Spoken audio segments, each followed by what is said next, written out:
नमस्कार, खबरें अभी तक देख रहे हैं आप। मैं आपके साथ मुमताज खान और मैं हाजिर हूं इस वक्त अपना खास कार्यक्रम हरियाणा डायरी लेकर आपके दरमियान। हरियाणा के मुख्यमंत्री नायब सिंह सैनी ने 22 सितंबर 2025 से राज्य में धान की खरीद कार्य को औपचारिक रूप से शुरू करने का काम किया। मुख्यमंत्री ने सुनिश्चित किया कि किसानों की फसल न्यूनतम समर्थन मूल्य पर खरीदी जाए ताकि उन्हें उनके परिश्रम का उचित लाभ मिल सके।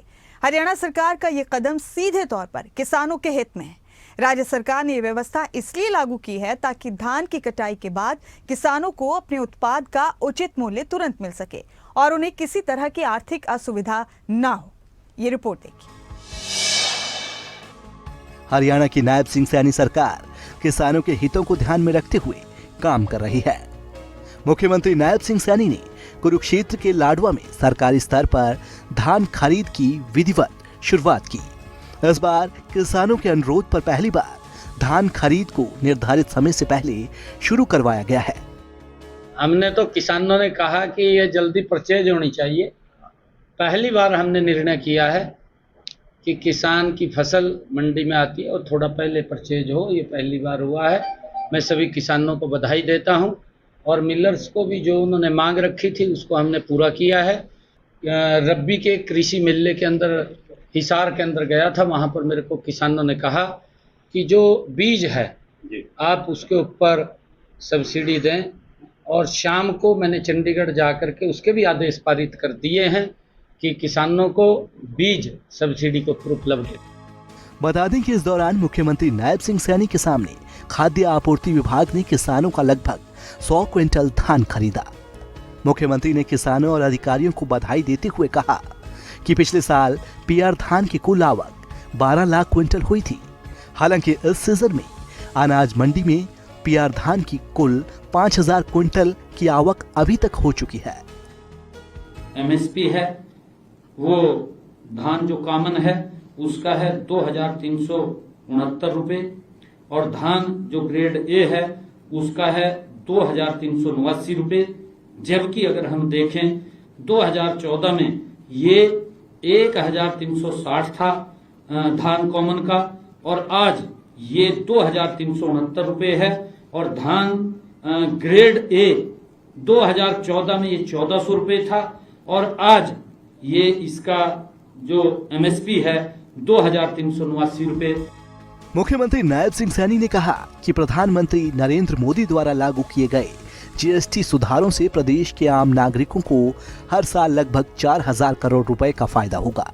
उन्होंने कहा कि किसान के लिए जीएसटी 28 से 5% कुछ चीजों पर शून्य भी जीएसटी कर दिया गया है। इस जीएसटी के कम होने से उसके जीवन के ऊपर एक बड़ा प्रभाव पड़ने वाला है। हमारा जैसे किसान है, किसान के इंस्ट्रूमेंट हैं, ट्रैक्टर है, उसके पार्ट्स हैं, उनके ऊपर जीएसटी कम किया गया है। जो 28% था उसको लगभग 5% किया गया है। कई जो किसान के प्रोडक्ट थे उनके ऊपर जीएसटी 0 किया गया है। हमारे जो दैनिक उपयोग के अंदर वस्तुएं उपयोग होने वाली हैं उनके ऊपर जीएसटी 0 किया गया है। निर्माण सामग्री के लिए चाहे सीमेंट है वो 28% पहले उसके ऊपर जीएसटी लगता था, अब उसको भी 18% की प्रतिशत में उसको लाया गया है, उसके ऊपर भी कम किया गया है। वहीं सरकार की तरफ से ये भी बताया गया है कि राज्य में खरीदी केंद्र का नेटवर्क विस्तृत किया गया है ताकि किसान अपने नजदीकी केंद्र पर अपनी फसल बेच सके। इससे किसानों की यात्रा और समय की बचत होगी। वहीं विशेषज्ञों का मानना है कि न्यूनतम समर्थन मूल्य पर धान खरीद का यह निर्णय किसानों को वित्तीय सुरक्षा देगा और उनकी आय में वृद्धि करेगा।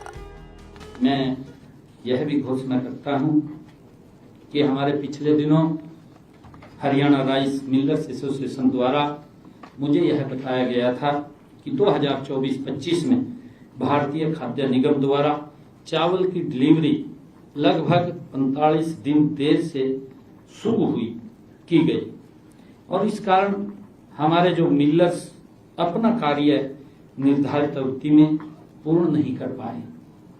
इसलिए आज मैं राइस मिलर्स को दिए जाने वाली बोनस की राशि की अवधि को 15 मार्च 2025 से बढ़ा करके 30 जून 2025 करने की घोषणा करता हूं।